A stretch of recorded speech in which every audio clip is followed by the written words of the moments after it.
کڕووکچانی چینی ئەمساڵ لە 11 تشرینی دووهەم بە بۆنی ڕۆژی سنگڵەکان گڕ لە بازاڕەکانی ئۆنلاین بەردەدەن و چەندین ملیار دۆلار بۆ کڕینی خواردن و چەندین جۆرە کاڵا خەرج دەکەن بەمەش بازاڕە ئۆنلاینەکانی ئەو وڵاتە لەم ڕۆژەدا بژاونەتەوە.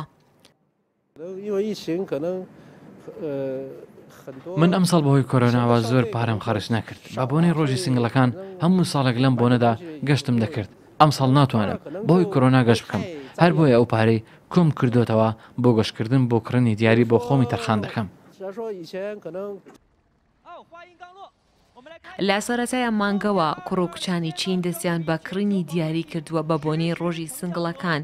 زۆربەی کۆمپانیا چینیەکانیش بەم بۆنەیەوە بە ڕێژەی لە 121 داشکاندنیان لەسەر کاڵاکانیان کردووە تاوەکو سەرنجی زۆرترین سنگڵ بۆ ساختکردنەوەی کاڵاکانیان ڕابکێشن.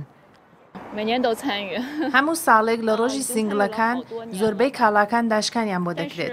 من زۆر جار دەگەڕێم و زۆربەی پێداویستەکانم دەکڕم. ئەمڕۆ هەلێکی باشە بۆ کڕینی کەلوپەلی پێویست. لەبەر دەشەنە سندنی ڤایرۆسی کۆرۆنا هاوڵاتیانی چین ئەمساڵ زیاتر بە شێوازی ئۆنلاین دیاریان کڕیوە. بە گوێرەی دوایین راپۆرتەکانی حکوومەتی چین تەنیا لە ماوەی 24 کاتژمێری ڕابردوودا کوڕووکچانی چین با بڕی 56 ملیار و 300 ملیۆن دۆلاریان بۆ کڕینی دیاری بە بۆنی ڕۆژی سنگڵەکان خەرج کردووە. دەنافەرێقی کوردستان 24.